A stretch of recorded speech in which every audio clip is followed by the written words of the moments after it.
Hi friends, PSC quick ഗൈഡിന്റെ പുതിയൊരു വീഡിയോയിലേക്ക് എല്ലാവർക്കും സ്വാഗതം. ബയോളജിയിൽ നിന്നുള്ള പ്രീവിയസ് ക്വസ്റ്റ്യൻസ് ഡിസ്കസ് ചെയ്യുന്ന നാലാമത്തെ വീഡിയോ ആണ് ഇന്നത്തേത്. അപ്പോൾ ജീവശാസ്ത്രവും പൊതുജന ആരോഗ്യവും എന്ന് പറഞ്ഞ ഒരു ടോപ്പിക് നമ്മുടെ എക്സാംസിൽ വളരെ ഇമ്പോർട്ടൻ്റ് ആണ്. അപ്പോൾ അതിൽ 3 പാർട്ടിൽ നിറയെ ക്വസ്റ്റ്യൻസ് നമ്മൾ ഡിസ്കസ് ചെയ്തിട്ടുണ്ട്. അത് കാണാത്തവർ ആ വീഡിയോസ് കണ്ടു നോക്കൂ. ലിങ്ക് ഡിസ്ക്രിപ്ഷൻ ബോക്സിൽ കൊടുക്കാം. അപ്പോൾ ഇന്നത്തെ വീഡിയോയിൽ കേരളത്തിലെ പ്രധാനപ്പെട്ട ഭക്ഷ്യ കാർഷിക വിളകൾ, അതുപോലെ പരിസ്ഥിതിയും പരിസ്ഥിതി പ്രശ്നങ്ങളും എന്ന ഭാഗത്തു നിന്നൊക്കെ വരുന്ന കുറച്ച് ചോദ്യങ്ങളാണ് ഉൾപ്പെടുത്തിയിരിക്കുന്നത്. അപ്പോൾ നമുക്ക് ആദ്യത്തെ ക്വസ്റ്റ്യൻ ഏതാണെന്ന് നോക്കാം. താഴെ പറയുന്നവയിൽ കേരളത്തിലെ നെല്ലിനങ്ങൾ ഏതെല്ലാം? അപ്പോൾ പവിത്ര, ജ്വാലാമുഖി, ജ്യോതിക, അന്നപൂർണ എന്നീ ഓപ്ഷൻസ് ആണ് കൊടുത്തിരിക്കുന്നത്. ഇതില് നെല്ലിനങ്ങൾ പവിത്ര, അന്നപൂർണ 1ഉം 4ഉമാണ് ശരിയായ ഉത്തരം. ജ്വാലാമുഖി എന്ന് പറയുന്നത് മുളകിന്റെ ഇനമാണ്. അതുപോലെ ജ്യോതിക എന്ന് പറയുന്നത് ഒരു പയറാണ്. അപ്പൊ പവിത്ര, അന്നപൂർണ തുടങ്ങിയവ നെല്ലിനങ്ങളാണ്. ജ്വാലാമുഖി മുളക്, ജ്യോതിക പയർ. താഴെ തന്നിരിക്കുന്നവയിൽ നിന്നും നെല്ലിനം തിരഞ്ഞെടുക്കുക. ചന്ദ്രലക്ഷ, കിരൺ, ഗംഗബോന്തം, അന്നപൂർണ. അപ്പൊ ഇതില് അന്നപൂർണയാണ് നെല്ലിന്റെ ഇനം. ഇനി ഇതില് രണ്ടാമത്തെ ഓപ്ഷൻ കിരൺ എന്ന് പറയുന്നത് വെണ്ടയാണ്. ആദ്യത്തെയും മൂന്നാമത്തെയും ഓപ്ഷൻ ചന്ദ്രലക്ഷ, ഗംഗബോന്തം തുടങ്ങിയവ തെങ്ങാണ്. ചന്ദ്രലക്ഷ, ഗംഗബോന്തം എന്നിവ തെങ്ങിന്റെ ഇനങ്ങളാണ്. കിരൺ വെണ്ടയാണ്. അന്നപൂർണ എന്ന് പറഞ്ഞാൽ ഒരു നെല്ലിനമാണ്. ഒരു കാർഷിക വിളയിനമായ സൊണാലികയെ സംബന്ധിച്ച് ചുവടെ നൽകിയിരിക്കുന്നവയിൽ നിന്നും ശരിയായ പ്രസ്താവന അല്ലെങ്കിൽ പ്രസ്താവനകൾ തിരഞ്ഞെടുക്കുക. ഒന്നാമത്തേത് പ്രസ്താവന ഇതാണ്: അത്യുൽപാദന ശേഷിയും കീടങ്ങളെ പ്രതിരോധിക്കാൻ കഴിവുമുള്ള നെല്ലിനമാണ് ഈ സൊണാലിക എന്നാണ് കൊടുത്തിരിക്കുന്നത്. രണ്ടാമത്തേത് അത്യുൽപാദന ശേഷിയും രോഗപ്രതിരോധ ശേഷിയുമുള്ള ഗോതമ്പിനമാണ് എന്ന് കൊടുത്തിരിക്കുന്നു. മൂന്നാമത്തേത് അത്യുൽപാദന ശേഷിയും രോഗപ്രതിരോധ ശേഷിയും കീടങ്ങളെ പ്രതിരോധിക്കാൻ കഴിവുമുള്ള ചോളമാണ് എന്ന് കൊടുത്തിരിക്കുന്നു. അപ്പൊ സൊണാലിക എന്ന് പറയുന്നത് എന്തിന്റെ ഇനമാണ് എന്ന് അറിഞ്ഞിരിക്കണം. ഗോതമ്പിനമാണ്. അപ്പൊ രണ്ടാമത്തെ ഓപ്ഷൻ ആണ് കറക്റ്റ് ആൻസർ. അത്യുൽപാദന ശേഷിയും രോഗപ്രതിരോധ ശേഷിയുമുള്ള ഗോതമ്പിനമാണ് സൊണാലിക. ചാവക്കാട് ഓറഞ്ച് ഏത് വിളയുടെ ഇനമാണ്? തെങ്ങാണ്. ചാവക്കാട് ഓറഞ്ച് തെങ്ങ്. ചന്ദ്രശങ്കര എന്നത് ഏത് സസ്യത്തിന്റെ സങ്കരവർഗമാണ്? തെങ്ങിന്റെ സങ്കരവർഗമാണ് ചന്ദ്രശങ്കര. ചന്ദ്രശങ്കര എന്ന സങ്കരയിനം തെങ്ങ് ഏത് ഇനങ്ങളിൽ നിന്നാണ് വികസിപ്പിച്ചെടുത്തത്? Chavakkad orange, west coast tall എന്നീ ഇനങ്ങളിൽ നിന്ന് വികസിപ്പിച്ചെടുത്തതാണ് ചന്ദ്രശങ്കര എന്ന തെങ്ങ്. സങ്കര ഇനം തക്കാളി ഏത്? ഓപ്ഷൻസ് അനാമിക, പവിത്ര, ഹരിത, മുക്തി. അപ്പൊ ഇതില് മുക്തിയാണ് സങ്കര ഇനം തക്കാളി. ഇതിൽ അനാമിക വെണ്ടയാണ്, പവിത്ര നെല്ല്, ഹരിത വഴുതനയാണ്, മുക്തിയാണ് തക്കാളി. അപ്പൊ അനാമിക വെണ്ട, പവിത്ര നെല്ല്, ഹരിത വഴുതനയാണ്, മുക്തി തക്കാളി. പയറ് വർഗത്തിൽ ഉൾപ്പെടാത്ത വിത്തിനം ഏതാണ്? ഇവിടുത്തെ ഓപ്ഷൻസ് ഹരിത, ജ്യോതിക, ലോല, മാലിക തുടങ്ങിയവയാണ്. അപ്പോൾ നമ്മൾ നേരത്തെ പറഞ്ഞു ജ്യോതിക എന്ന് പറയുന്നത് പയറിന്റെ ഒരു വിത്തിനമാണ് എന്നത്. അതുപോലെ ഓർത്ത് വെക്കുക, ലോല, മാലിക തുടങ്ങിയവയും പയറിന്റെ ഒരു ഇനമാണ്. അപ്പൊ ജ്യോതിക, ലോല, മാലിക തുടങ്ങിയവ പയറിന്റെ ഇനങ്ങളാണ്. ഇനി ഹരിത എന്ന് പറയുന്നത്, അപ്പൊ ഇവിടുത്തെ ആൻസർ ഹരിതയാണ്. പയറുവർഗത്തിൽ ഉൾപ്പെടാത്തത് ഹരിതയാണ്. ഹരിത എന്ന് പറയുന്നത് പീച്ചിങ്ങ, അതുപോലെ വഴുതനങ്ങ തുടങ്ങിയ ഇനങ്ങൾ ഹരിത എന്ന പേരിൽ ഉണ്ട്. താഴെ തന്നിരിക്കുന്നവയിൽ സങ്കര ഇനം പച്ചമുളക് ഏതാണ്? ഓപ്ഷൻസ് ഉജ്ജ്വല, പവിത്ര, ഭാഗ്യലക്ഷ്മി, ഹരിത. അപ്പൊ ഇതില് പച്ചമുളക് ഉജ്ജ്വലയാണ്. പവിത്ര നമ്മൾ മുമ്പ് പറഞ്ഞതാണ്. പവിത്ര ഒരു നെല്ലിനമാണ്. ഭാഗ്യലക്ഷ്മി എന്ന് പറയുന്നത് പയറാണ്. ഹരിത അത് മുമ്പ് പറഞ്ഞു വഴുതനയാണ്. അപ്പൊ ഉജ്ജ്വല പച്ചമുളക്, പവിത്ര നെല്ല്, ഭാഗ്യലക്ഷ്മി പയർ, ഹരിത വഴുതന. നീലിമ എന്നറിയപ്പെടുന്നത് ഏത് കാർഷിക വിളയാണ്? അപ്പൊ വാട്ടരോഗത്തെ പ്രതിരോധിക്കാൻ ശേഷിയുള്ള സങ്കര ഇനം വഴുതനയാണ് നീലിമ. എന്താണ്? വാട്ടരോഗത്തെ പ്രതിരോധിക്കാൻ ശേഷിയുള്ള ഒരു സങ്കര ഇനം വഴുതനയാണ് നീലിമ. കിരൺ, അർക്ക, സൽകീർത്തി എന്നിവ ഏത് വിളയുടെ സങ്കര ഇനമാണ്? വെണ്ടയുടെ സങ്കര ഇനമാണ് കിരൺ, അർക്ക, സൽകീർത്തി തുടങ്ങിയവ. താഴെ തന്നിരിക്കുന്നവയിൽ വെണ്ടയുടെ ഇനം ഏത്? ഉജ്ജ്വല, നീലിമ, മുക്തി, അനാമിക തുടങ്ങിയവയാണ് കൊടുത്തിരിക്കുന്നത്.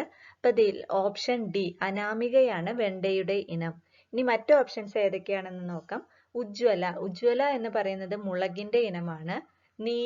നീലിമ വഴുതനയുടെ ഇനമാണ്. മുക്തി തക്കാളിയാണ്. അപ്പൊ ഉജ്ജ്വല മുളക്, നീലിമ വഴുതന, മുക്തി തക്കാളി, അനാമിക വെണ്ട.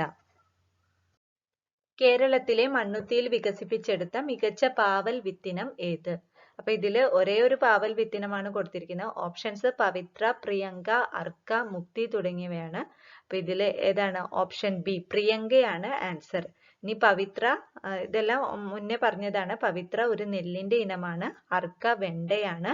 മുക്തി തക്കാളിയാണ്. ഇന്ത്യയിൽ താഴെ പറയുന്ന പാരിസ്ഥിതിക പ്രസ്ഥാനങ്ങളിൽ ഏതാണ് മരങ്ങളെ ആലിംഗനം ചെയ്യുക എന്നതുമായി ബന്ധപ്പെട്ടിരിക്കുന്നത്? അപ്പൊ മരങ്ങളെ ആലിംഗനം ചെയ്യുക എന്നത് ഏത് പാരിസ്ഥിതിക പ്രസ്ഥാനവുമായി ബന്ധപ്പെട്ടതാണ് എന്ന് ചോദിച്ചാൽ ചിപ്കോ പ്രസ്ഥാനം. മരങ്ങളെ ആലിംഗനം ചെയ്യുക, ചിപ്കോ പ്രസ്ഥാനം. വനങ്ങളുടെ സംരക്ഷണവുമായി ബന്ധപ്പെട്ട് 1983 കർണാടകത്തിൽ ആരംഭിച്ച പ്രസ്ഥാനം അപ്പിക്കോ പ്രസ്ഥാനമാണ്. വനങ്ങളുടെ സംരക്ഷണത്തിനു വേണ്ടി 1983 കർണാടകയിൽ ആരംഭിച്ചത്. ഇന്ത്യൻ പരിസ്ഥിതി ശാസ്ത്രത്തിന്റെ മാതാവ് എന്നറിയപ്പെടുന്നത്? മേധാ പട്കർ ആണ് ഇന്ത്യൻ പരിസ്ഥിതി ശാസ്ത്രത്തിന്റെ മാതാവ് എന്നറിയപ്പെടുന്നത്. പരിസ്ഥിതി പ്രശ്നങ്ങളെ സംബന്ധിച്ച് ശാസ്ത്രീയ പഠനം നടത്തുന്നതിനായി തുടങ്ങിയ centre for science and environment എന്ന പ്രസ്ഥാനം ആരംഭിച്ചത്. അപ്പൊ അനിൽ അഗർവാൾ ആണ് centre for science and environment എന്ന പ്രസ്ഥാനം ആരംഭിച്ചത്. DDT പോലുള്ള കീടനാശിനികൾ സൃഷ്ടിക്കുന്ന പാരിസ്ഥിതിക ആരോഗ്യ പ്രശ്നങ്ങൾ പ്രതിപാദിക്കുന്ന സൈലന്റ് സ്പ്രിംഗ് എന്ന പുസ്തകം എഴുതിയത്? റേച്ചൽ കേഴ്സൺ ആണ് സൈലന്റ് സ്പ്രിംഗ് എന്ന പുസ്തകം എഴുതിയത്. അപ്പൊ ഇതിൽ എന്താണ് പ്രതിപാദിച്ചിരിക്കുന്നത്? DDT പോലുള്ള കീടനാശിനികൾ സൃഷ്ടിക്കുന്ന പാരിസ്ഥിതിക ആരോഗ്യ പ്രശ്നങ്ങളെ കുറിച്ചാണ്. പൈനാപ്പിൾ ഗവേഷണ കേന്ദ്രം സ്ഥിതി ചെയ്യുന്നത് എവിടെ? അത് വെള്ളാനിക്കരയിലാണ്. പൈനാപ്പിൾ ഗവേഷണ കേന്ദ്രം വെള്ളാനിക്കര. കേന്ദ്ര തോട്ടവിള ഗവേഷണ കേന്ദ്രം CPCRI എവിടെയാണ് സ്ഥിതി ചെയ്യുന്നത്? കാസർഗോഡാണ് കേന്ദ്ര തോട്ടവിള ഗവേഷണ കേന്ദ്രം സ്ഥിതി ചെയ്യുന്നത്. Indian institute of spices research സ്ഥിതി ചെയ്യുന്ന ജില്ല? കോഴിക്കോടാണ് Indian institute of spices research സ്ഥിതി ചെയ്യുന്നത്. ശരിയായ ജോഡി തിരഞ്ഞെടുക്കുക. അപ്പൊ വളരെ ഇമ്പോർട്ടന്റ് ആണ് ഇങ്ങനെയുള്ള ഗവേഷണ കേന്ദ്രങ്ങൾ. ഏത്തവാഴ ഗവേഷണ കേന്ദ്രം കണ്ണാറ, കുരുമുളക് ഗവേഷണ കേന്ദ്രം പന്നിയൂർ, കേന്ദ്ര തോട്ടവിള ഗവേഷണ കേന്ദ്രം ശ്രീകാര്യം, ഇഞ്ചി ഗവേഷണ കേന്ദ്രം അമ്പലവയൽ എന്നാണ് കൊടുത്തിരിക്കുന്നത്. അപ്പൊ ഇതില് ശരിയായ ജോഡികൾ 1, 2, 4 എന്നിവയാണ്. ഏത്തവാഴ ഗവേഷണ കേന്ദ്രം കണ്ണാറ, അത് ശരിയാണ്. കുരുമുളക് ഗവേഷണ കേന്ദ്രം പന്നിയൂർ. കേന്ദ്ര തോട്ടവിള ഗവേഷണ കേന്ദ്രം സ്ഥിതി ചെയ്യുന്നത് ശ്രീകാര്യത്തല്ല, അത് കാസർഗോഡാണ്. അപ്പൊ അത് വളരെ ഇമ്പോർട്ടന്റ് ആണ്. കേന്ദ്ര തോട്ടവിള ഗവേഷണ കേന്ദ്രം സ്ഥിതി ചെയ്യുന്നത് കാസർഗോഡ്. അപ്പോ ശ്രീകാര്യത്ത് സ്ഥിതി ചെയ്യുന്നത് എന്താണ്? കേന്ദ്ര കിഴങ്ങുവർഗ ഗവേഷണ കേന്ദ്രമാണ് ശ്രീകാര്യം. തിരുവനന്തപുരത്തെ ശ്രീകാര്യത്ത് സ്ഥിതി ചെയ്യുന്നത് കേന്ദ്ര കിഴങ്ങുവർഗ ഗവേഷണ കേന്ദ്രമാണ്. ഇനി ഇഞ്ചി ഗവേഷണ കേന്ദ്രം അമ്പലവയൽ, അതും ശരിയാണ്. കേന്ദ്ര കിഴങ്ങുവിള ഗവേഷണ സ്ഥാപനം സ്ഥിതി ചെയ്യുന്നത് നമ്മൾ ഓൾറെഡി പറഞ്ഞതാണ്, ശ്രീകാര്യത്താണ് കേന്ദ്ര കിഴങ്ങുവിള ഗവേഷണ സ്ഥാപനം സ്ഥിതി ചെയ്യുന്നത്. കേന്ദ്ര സുഗന്ധവിള ഗവേഷണ കേന്ദ്രം സ്ഥിതി ചെയ്യുന്ന ജില്ല അല്ലെങ്കിൽ ജില്ലകൾ? അപ്പൊ ഇവിടെ ഓപ്ഷൻസ് കോഴിക്കോട്, തിരുവനന്തപുരം, ഇടുക്കി, കാസർഗോഡ് എന്ന് കൊടുത്തിട്ടുണ്ട്. കോഴിക്കോടാണ് കേന്ദ്ര സുഗന്ധവിള ഗവേഷണ കേന്ദ്രം സ്ഥിതി ചെയ്യുന്നത്. കേരളത്തിൽ പ്രാദേശിക കാപ്പി ഗവേഷണ കേന്ദ്രം സ്ഥിതി ചെയ്യുന്നത് എവിടെ? ചുണ്ടേൽ എന്ന് പറയുന്ന സ്ഥലത്താണ് കേരളത്തിൽ പ്രാദേശിക കാപ്പി ഗവേഷണ കേന്ദ്രം സ്ഥിതി ചെയ്യുന്നത്. കേരളത്തിലെ അന്താരാഷ്ട്ര വൈറോളജി ഇൻസ്റ്റിറ്റ്യൂട്ട് ഏത് ജില്ലയിലാണ്? തിരുവനന്തപുരത്താണ് അന്താരാഷ്ട്ര വൈറോളജി ഇൻസ്റ്റിറ്റ്യൂട്ട് സ്ഥിതി ചെയ്യുന്നത്. കേരളത്തിലെ പ്രധാന കാർഷിക ഗവേഷണ സ്ഥാപനങ്ങളും അവയുടെ ആസ്ഥാനവുമാണ് ചുവടെ നൽകിയിരിക്കുന്നത്. ശരിയായവ തിരഞ്ഞെടുക്കുക. അപ്പൊ കേന്ദ്ര കിഴങ്ങുവിള ഗവേഷണ കേന്ദ്രം കാസർഗോഡ് എന്ന് കൊടുത്തിരിക്കുന്നു. Indian institute of spices research Kozhikode, കേന്ദ്ര തോട്ടവിള ഗവേഷണ കേന്ദ്രം ശ്രീകാര്യം തിരുവനന്തപുരം, കേരള കാർഷിക സർവകലാശാല മണ്ണുത്തി തൃശൂർ എന്നാണ് കൊടുത്തിരിക്കുന്നത്. അപ്പൊ ഇതെല്ലാം നമ്മൾ മുമ്പ് പറഞ്ഞ കാര്യങ്ങളാണ്. അപ്പൊ ഇതില് ഓപ്ഷൻ 2ഉം 4ഉമാണ് ശരിയായത്. Indian institute of spices research സ്ഥിതി ചെയ്യുന്നത് കോഴിക്കോടാണ്. കേരള കാർഷിക സർവകലാശാല സ്ഥിതി ചെയ്യുന്നത് തൃശ്ശൂരിലെ മണ്ണുത്തിയിലാണ്. ഇനി 1, 3 എന്താണ് തെറ്റ്? അത് തിരിച്ചാണ് കൊടുത്തിരിക്കുന്നത്. കേന്ദ്ര കിഴങ്ങുവിള ഗവേഷണ കേന്ദ്രം സ്ഥിതി ചെയ്യുന്നത് തിരുവനന്തപുരത്തെ ശ്രീകാര്യത്താണ്. അതുപോലെ കേന്ദ്ര തോട്ടവിള ഗവേഷണ കേന്ദ്രം സ്ഥിതി ചെയ്യുന്നത് കാസർഗോഡാണ്. നെൽച്ചെടിയിലെ പരാഗണകാരി ഏത്? കാറ്റ് വഴി പരാഗണം നടക്കുന്ന ഒരു സസ്യമാണ് നെല്ല്. അതുപോലെ കാറ്റ് വഴി പരാഗണം നടക്കുന്ന മറ്റ് സസ്യങ്ങളാണ് ഗോതമ്പ്, മുരിങ്ങ, കരിമ്പ്, തെങ്ങ് തുടങ്ങിയവ. അപ്പോൾ നെല്ല്, ഗോതമ്പ്, കരിമ്പ്, മുരിങ്ങ തുടങ്ങിയവയിൽ പരാഗണം നടക്കുന്നത് കാറ്റ് വഴിയാണ്. ജീവമണ്ഡലത്തിന്റെ സംരക്ഷകർ എന്നറിയപ്പെടുന്നത് സസ്യങ്ങൾ. ജീവമണ്ഡലത്തിന്റെ സംരക്ഷകർ സസ്യങ്ങൾ. ഭക്ഷ്യശൃംഖലയിലെ ആദ്യ കണ്ണി ഡാഷ് ആയിരിക്കും. അപ്പൊ എല്ലാവർക്കും അറിയാം, ഹരിത സസ്യങ്ങൾ. സസ്യങ്ങളാണ് ഭക്ഷ്യശൃംഖലയിലെ ആദ്യ കണ്ണി. ഭക്ഷ്യശൃംഖലയിലെ പ്രാഥമിക ഉപഭോക്താക്കൾ. സസ്യബുക്കുകളാണ് ഭക്ഷ്യശൃംഖലയിലെ പ്രാഥമിക ഉപഭോക്താക്കൾ. ജൈവാവശിഷ്ടങ്ങളെ വിഘടിപ്പിച്ച് മണ്ണിനോട് ചേർക്കുന്ന സൂക്ഷ്മജീവികളാണ് വിഘാടകർ. വിഘടിപ്പിച്ച് മണ്ണിനോട് ചേർക്കുന്നത് വിഘാടകർ. വിഘാടകർ എന്ന വിഭാഗത്തിൽ പെടുന്നതിനെ കണ്ടെത്തുക. തവള, താമര, ഞണ്ട്, ബാക്ടീരിയ എന്നിവയാണ് കൊടുത്തിരിക്കുന്നത്. അപ്പൊ ഇതിലേതാണ് വിഘാടകർ? ബാക്ടീരിയ. എന്താണ് ക്യൂണികൾച്ചർ? ക്യൂണികൾച്ചർ എന്ന് പറഞ്ഞാൽ ശാസ്ത്രീയമായ മുയൽ വളർത്തലാണ്. കിങ്ഡം മൊനീറയുടെ സവിശേഷത എന്ത്? അപ്പൊ ന്യൂക്ലിയസ് ഇല്ലാത്ത ഏകകോശ ജീവികൾ പെടുന്ന കിങ്ഡമാണ് കിങ്ഡം മൊനീറ. അപ്പൊ ഇതിന് ഒരു ഉദാഹരണം ബാക്ടീരിയ. ജനിതക ശാസ്ത്രത്തിന്റെ പിതാവായി കണക്കാക്കുന്നത് ആരെയാണ്? Gregor Johann Mendel. Gregor Mendel ആണ് ജനിതക ശാസ്ത്രത്തിന്റെ പിതാവ്. ജീവികളെ 5 കിങ്ഡങ്ങളായി വർഗീകരിച്ച അമേരിക്കൻ സസ്യശാസ്ത്രജ്ഞൻ റോബർട്ട് എച്ച് വിറ്റാക്കർ. ജില്ലാതല തീവ്ര കാർഷിക പരിപാടി ഏത് പേരിലാണ് പിൽക്കാലത്ത് അറിയപ്പെട്ടത്? ഹരിത വിപ്ലവം. ജില്ലാതല തീവ്ര കാർഷിക പരിപാടി പിൽക്കാലത്ത് അറിയപ്പെട്ട പേരാണ് ഹരിത വിപ്ലവം. ഇന്ത്യയിലെ ഹരിത വിപ്ലവത്തിന്റെ പിതാവ് ഡോക്ടർ MS സ്വാമിനാഥൻ. സുവർണ വിപ്ലവം എന്തുമായി ബന്ധപ്പെട്ടിരിക്കുന്നു? പഴം, പച്ചക്കറികളുടെ ഉൽപാദനവുമായി ബന്ധപ്പെട്ടതാണ് സുവർണ വിപ്ലവം. താഴെ തന്നിരിക്കുന്നവയിൽ കൂട്ടത്തിൽ പെടാത്തതേത്? ഓപ്ഷൻസ്: നീല വിപ്ലവം, ധവള വിപ്ലവം, ഹരിത വിപ്ലവം, ഓറഞ്ച് വിപ്ലവം. ഏതാണ് കൂട്ടത്തിൽ പെടാത്തത്? ഓറഞ്ച് വിപ്ലവം. മറ്റു വിപ്ലവങ്ങൾ എന്താണെന്ന് അറിയാമായിരിക്കും. നീല വിപ്ലവം എന്ന് പറയുന്നത് മത്സ്യ ഉൽപാദനത്തിന് വേണ്ടി നടന്നതാണ്. പിന്നെ ധവള വിപ്ലവം എന്ന് പറയുന്നത് പാൽ ഉൽപാദനത്തിന്, ഹരിത വിപ്ലവം എന്ന് പറയുന്നത് കാർഷിക ഉൽപാദനത്തിന് വേണ്ടി നടന്ന വിപ്ലവമാണ്. താഴെ പറയുന്നവയിൽ 2022 ലോക പരിസ്ഥിതി ദിനത്തിന്റെ പ്രമേയം എന്താണ്? ഒരു ഭൂമി മാത്രം, ഓൺലി വൺ എർത്ത് എന്നതാണ് 2022 ലോക പരിസ്ഥിതി ദിനത്തിന്റെ പ്രമേയം. അപ്പൊ ജൂൺ 5-നാണ് ലോക പരിസ്ഥിതി ദിനം ആയി ആഘോഷിക്കുന്നത്. അപ്പൊ 2022 ലോക പരിസ്ഥിതി ദിനത്തിന്റെ പ്രമേയം ഓൺലി വൺ എർത്ത്, ഒരു ഭൂമി മാത്രം.